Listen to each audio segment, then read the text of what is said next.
मार देगी मुझे, मार देगी। बिगड़ा तीर्थ के पापा का दिमागी संतुलन।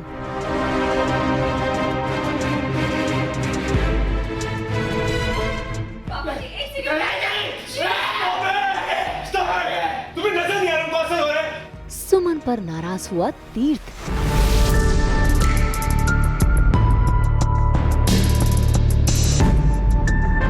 क्या देविका फिर से मारेगी बाजी?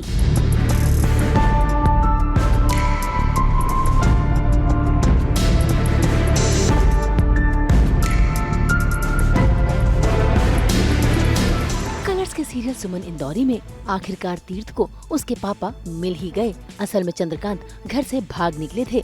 ऐसे में बड़ी मुश्किलों का सामना करते हुए तीर्थ के पापा मिले तो सही, लेकिन उनका दिमागी संतुलन बिगड़ चुका है। तभी तो देखिए कैसे जब सुमन उनके पास जाने की कोशिश करती है तो वो पागलों जैसी हरकत करने लगते हैं। ये मार देगी मुझे, मार देगी, अभी नहीं मारेगी, मार देगी, खत्म कर देगी। क्या कह रहे हैं? इसने अपनी जान बचाई है। क्या जान बचाई है? इसने इलाज करवाया था, इसने नहीं मां, ये बदला लेना चाहती है, ये अपने भाई का बदला मुझे लेना चाहती है, मार देगी, मार देगी। कुछ नहीं करेगी, मेरी बात सुनी, कुछ नहीं करेगी, मेरी बात सुनी, कुछ नहीं करेगी सुमन, मैं यही हूँ आपके साथ खड़ा हूँ ना, हाँ, कुछ नहीं करेगी। ऐसा हुआ है कि सुमन ने बोला है कि मैं आपको जेल भिजवाऊंगी और वो बहुत ज़्यादा डर गए इस बात से कि इस उम्र में, इस हालत में, अल्जाइमर के साथ वो जेल नहीं जाना चाहते। तो ये डर की वजह से वो इस तरह पेश आ रहे हैं। मार देगी ये, मार देगी।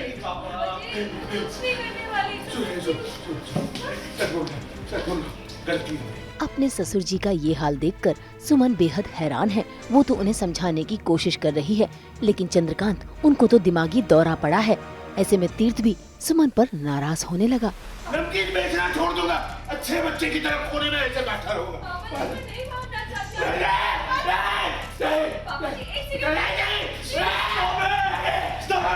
तुम्हें नजर नहीं आ रहा कौन सा हो रहा है?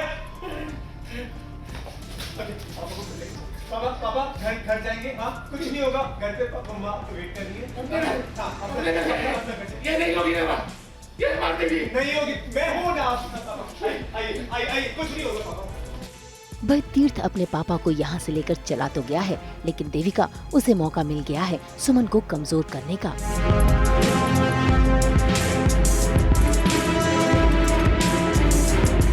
इतना ही नहीं, तीर्थ जब घर पहुँचता है पापा को लेकर तो वहाँ पर तीर्थ की माँ अपने पति को देखकर बेचैन हो उठती है और देविका उसे मौका मिल जाता है सुमन को ताने कसने का।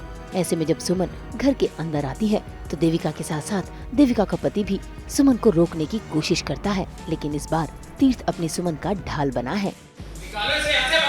सुमन कहीं नहीं जाएगी। दिमाग खराब हो गया है, पापा के बारे में तो सोच। पापा के ही बारे में सोच रहा हूँ, इसीलिए आज तक इतने सालों तक चुप था मैं, कुछ नहीं बोला। उस बेचारे की क्या गलती है? आज तक हमने जो भी किया है पापा के लिए किया है। डरपा कौन है?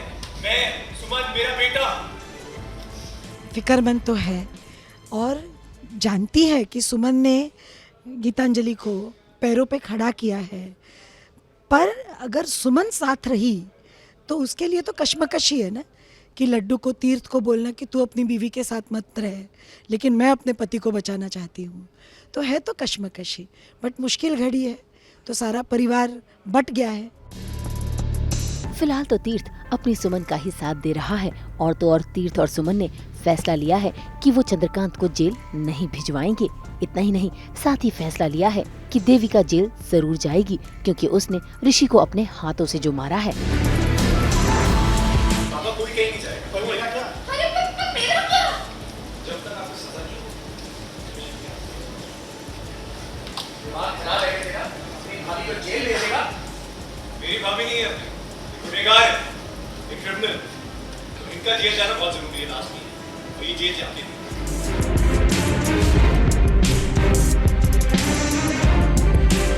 भाई तीर्थ तो अपने फैसले पर अटल है और घर में वकील भी आ गए हैं जो देविका के खिलाफ लड़ेंगे।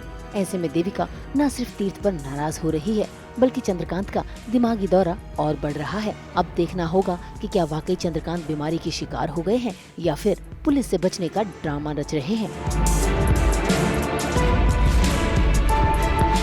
मुंबई मुंबई से शीतल कावा के साथ ब्यूरो रिपोर्ट।